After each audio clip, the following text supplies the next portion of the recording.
Title: The Apartment 403. When Emily Grant moved into apartment 403, she thought she'd found the perfect place: cheap, quiet, and close to work.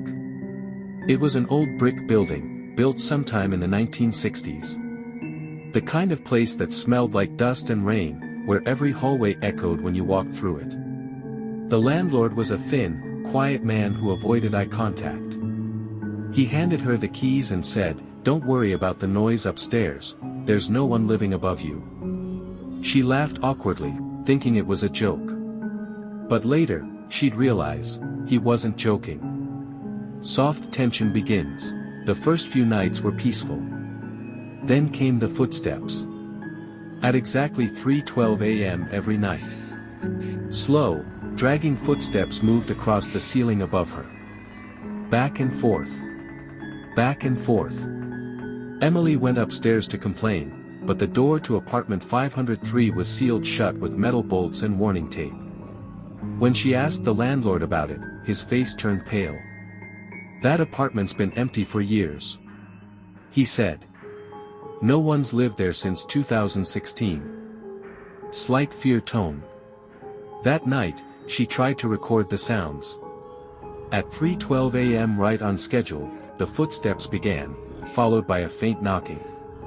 Not from above, but from inside her closet. She froze. Her camera light flickered.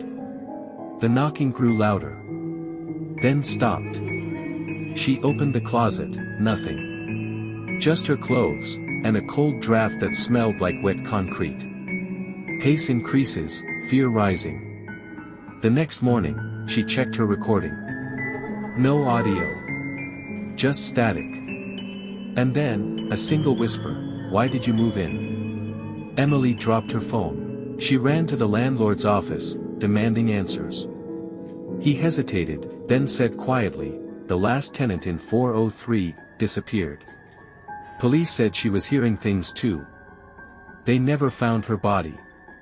He looked at her camera and whispered, "If you hear it again, don't open the closet." Tense atmosphere, fear and disbelief. That night, Emily packed her bags, ready to leave. But as she zipped her suitcase, the lights went out.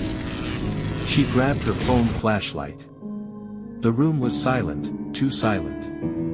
Then came a whisper right behind her ear, "You can't leave yet." She turned around, nothing. Her reflection in the window looked wrong. It was smiling, but she wasn't. The smile grew wider. And then, from behind her reflection, a hand pressed against the glass. Intense music built, cinematic narration. The knocking started again, this time from inside the walls. Her phone buzzed violently, showing a new message, "APT 403, do not vacate. Sender, unknown." The closet door creaked open on its own. Cold air poured out. And she saw stairs leading down, where there shouldn't have been any. She stepped closer. Her phone camera turned on by itself, recording. Something whispered, "Welcome home." And the video cut out. Slow, eerie tone, emotional fade.